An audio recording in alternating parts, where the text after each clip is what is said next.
Whenever I write a novel, and that includes The Return, I try to put in elements that may surprise the reader or delight the reader or simply inform the reader about something they may not know. And in The Return, bees and beekeeping play that role. I have all these stories that are funny about bees. I remember I was in New Hampshire. I was with the kids and we were going for a walk. We're kind of walking through, I guess, someone's property, and he was very nice about it. We hadn't asked permission. We just looked like a field to us. But we're just walking through, and then we see him come out and we begin to talk to him, and he leads us over to his beehives. He's kind of an old guy, and he starts talking to us about bees, and he says, oh yeah, they keep my arthritis away. He ends up rolling up his pant legs and grabbing a bee from the hive and forcing it to sting himself in the knee. He said, oh yeah, this bee venom, it works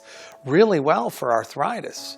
It was interesting. I remember walking away from that experience kind of shaking my head and thinking about these old wives' tales that people used to talk about bees. Well, sure enough, a few years later, I read in the New England Journal of Medicine that bee venom has been shown to alleviate the pain from arthritis. And I'm like, wow. And of course that triggered more reading, and then I've had the opportunity to visit beehives in various places and learn how bees function. And the more you learn about the way bees live, the more interesting these little critters become. I remember one time, and of course this ends up being a scene in the book, a beekeeper, he grabbed a bee from the hive and he started to antagonize it, and it began to try to sting him right through his nail, his thumbnail, and it was just trying to sting. And he said, now watch this. He let go of the wings, and the bee just stood there and then kind of flew back to his hive. He said, he's not angry, he just wanted to defend himself.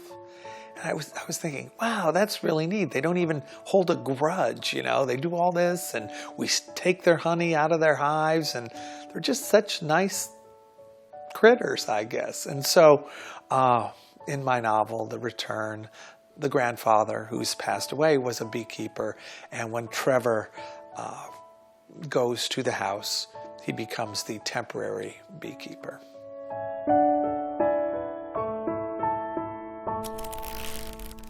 Hachette.